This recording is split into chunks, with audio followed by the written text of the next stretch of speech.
Laisse l'Esprit de Dieu, laisse la parole de Dieu te faire savoir si tout va bien ou si tout va mal dans ta vie. Parce que Joseph aurait pu se plaindre en disant, Seigneur, comment tu permets à mes frères de me lapider? Comment tu permets à mes frères de me vendre comme esclave? Joseph aurait pu se plaindre. Et Dieu aurait pu dire, ok Joseph, comme tu t'es plaint, je vais aller empêcher tes frères d'accomplir leur agenda mesquin contre toi. Mais les conséquences, c'est que toi, Joseph, tu ne seras jamais premier ministre et tu ne vas jamais gouverner et tu seras un berger, un fermier comme ton ancêtre Abraham, comme ton grand-père Isaac, comme ton père Jacob. Mais parce que Joseph ne s'est pas plaint, il a pris la vie comme une opportunité. Il a pris les combats comme une opportunité. Il a pris l'esclavage dans la maison de Potiphar comme une opportunité pour apprendre à gérer les ressources.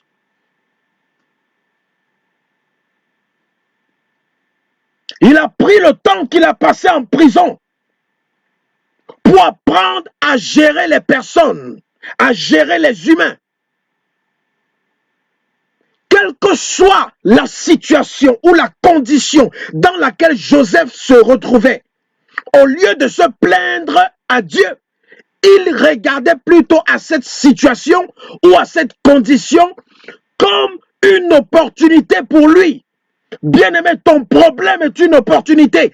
Ta stérilité est une opportunité. Ce blocage est une opportunité. Ce célibat est une opportunité. Cette pauvreté est une opportunité. Ce que tu traverses, cette difficulté dans ta vie, c'est une opportunité pour apprendre quelque chose de nouveau ou pour expérimenter quelque chose de nouveau.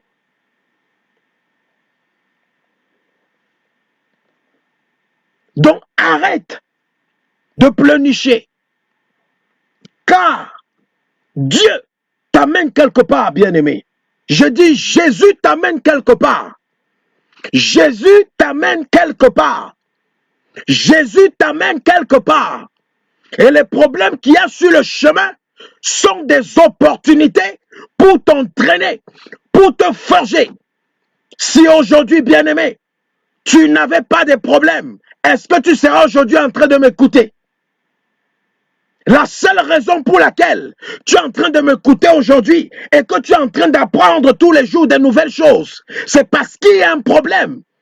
Et tu as transformé ton problème en une opportunité d'apprendre en ce qui concerne le monde des ténèbres, en ce qui concerne le combat spirituel et la délivrance.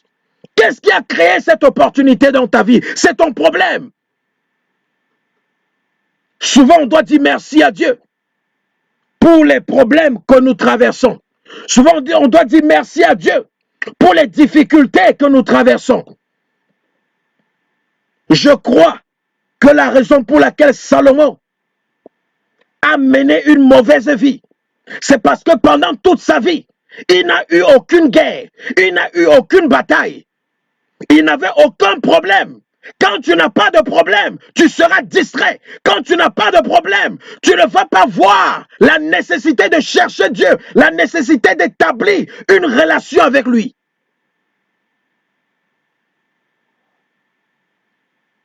Salomon n'avait pas de problème. Pendant tout son règne, le peuple d'Israël et le royaume de Juda étaient en paix. Ils étaient en paix pendant tout le règne de Salomon.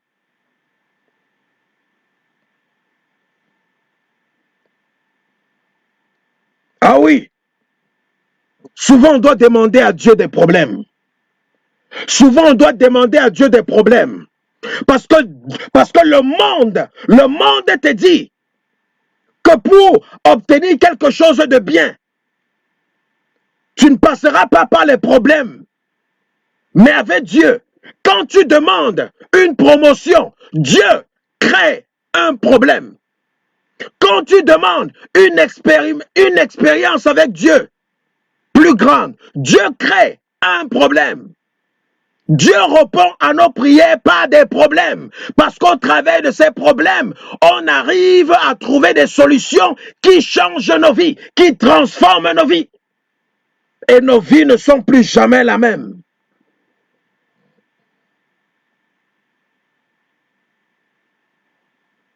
Et nos vies ne sont plus jamais les mêmes.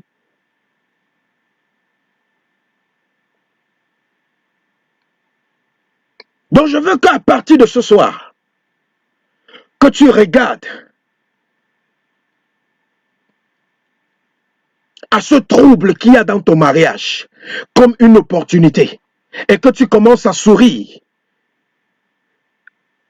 et à regarder le diable dans les yeux et à sourire que Monsieur Satan, ce trouble que tu es en train de créer dans mon foyer, c'est une opportunité pour moi pour expérimenter une autre dimension de la puissance de Dieu, de la manifestation de sa gloire, de sa fidélité. C'est une opportunité pour expérimenter une autre dimension de l'onction de délivrance. C'est une opportunité pour expérimenter une autre dimension de combat spirituel. Ah oui, Satan, tu penses que ce problème allait me décourager, tu penses que ce problème allait me tuer, mais à partir d'aujourd'hui, je prends la résolution de regarder à cette stérilité comme une opportunité d'expérimenter un Dieu fidèle.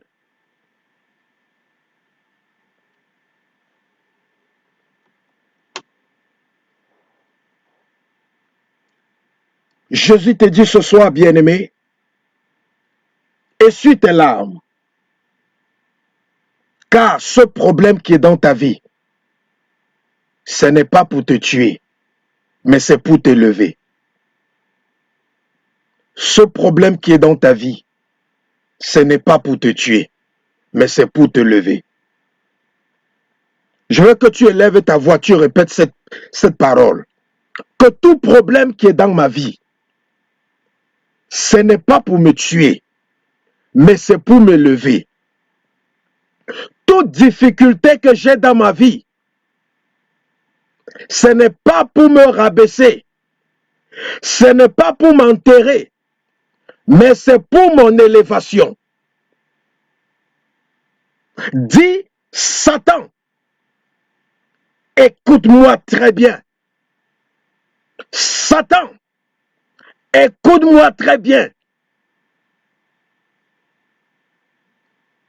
Tout le mal que tu fais dans ma vie sont des opportunités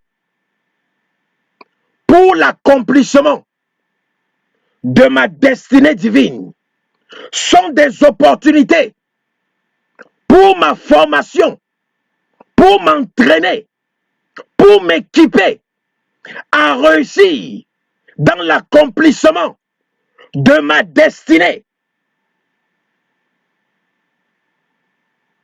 Ah oui, souvent c'est comme ça que tu dois parler au diable. Au point où si quelqu'un vient te voir, il va dire que oh, ce monsieur est devenu fou. Cette dame est devenue folle. À qui est-ce qu'elle est en train de parler? Et tu répondras, je suis en train de parler à Lucifer. Ce n'est pas être fou de parler au diable. Jésus, lorsqu'il sort de 40 jours de jeûne, il passe son temps à parler avec le diable. Ce n'était pas avec les anges.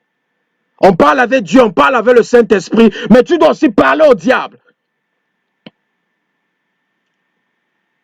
Jésus a dit, si tu as une foi comme ce petit grain de sénévé, qu'est-ce que tu dois faire? Tu dois parler à la montagne de se jeter dans les eaux. Il n'a pas dit, parle au Père pour qu'il jette la montagne. Mais Jésus a dit que parle à la montagne de se jeter dans les eaux. Et elle va se jeter.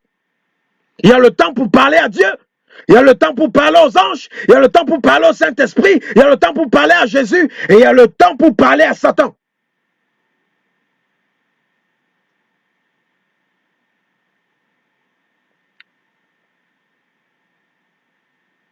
Alors, bien-aimé, que par cette exhortation, Que le Seigneur t'édifie, que le Seigneur te fortifie. Sache que les meilleurs jours sont à venir. Quel que soit ce que tu as déjà expérimenté depuis que tu es né jusqu'à aujourd'hui, Jésus te dit ce soir, le meilleur est à venir. Ça veut dire qu'il y a encore des choses plus meilleures que toutes les choses meilleures que tu as expérimentées depuis que tu es né. Donc, que le Seigneur te fortifie au nom de Jésus-Christ de Nazareth.